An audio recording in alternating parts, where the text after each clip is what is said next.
미국의 신용 등급이 하향 조정됐다라는 소식 저희가 연일 전해드렸는데 그 여파가 계속 이어지고 있더라고요. 아시아 증시도 이틀째 하락하고 환율도 올랐는데 그래도 그 영향이 좀 오래 가진 않을 거다 이런 전망이 많더라고요. 가장 큰 근거는 만약에 이제 그 신용 등급이 하향 조정된 게 정말 제대로 된 통계 분석이냐라는 건데요.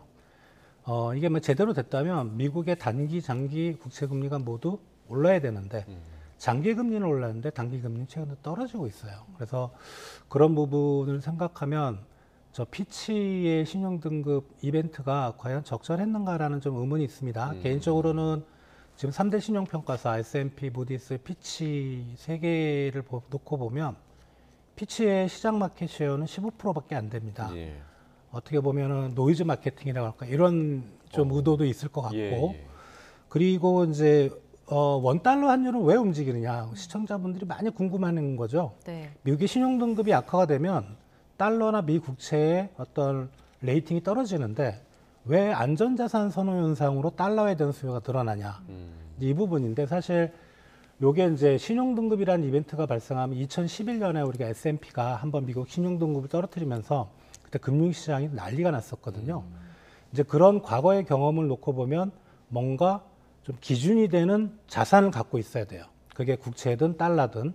근데 지금으로서는 여전히 그런 기준이 되는 자산은 이제 달러밖에 없습니다. 그러다 보니까 달러에 대한 수요가 좀 있었고, 근데 장기적으로 보면 지금 2011년의 경험 때문에 금융시장에서 지금 많이 불안해하는데 그때하고 지금 좀 상황 많이 틀린 것 같아요. 그때는 이제 유럽 재정위기가 바로 있었고 경기가 또 내려가는 국면.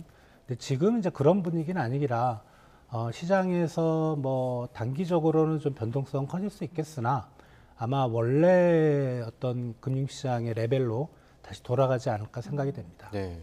그러니까 제대로 된 분석이 아닐 수 있다. 심지어는 노이즈 마케팅의 가능성도 지금 언급을 해주셨는데 실제로 그 워렌 버핏이나 미국의 증권계에서는 크게 개의치 않는 모습을 좀 보이는 것 같더라고요. 이렇게 사실 신경 쓰지 않아도 되는 그런 신용 등급이라면 이게 진짜 실효성이 있는 거냐 이런 의견도 나올 수 있는 것 같거든요. 지금 이제 3대 신평사 중에 무디스만 미국에 대해서 최고 등급을 가지고 있고 예.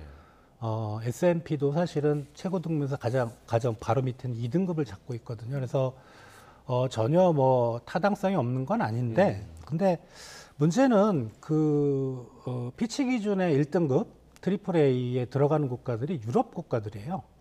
과연 미국이 지금 전쟁이 벌어지고 있는 인근에 있는 유럽 국가들보다 신용 등급이 낮을까?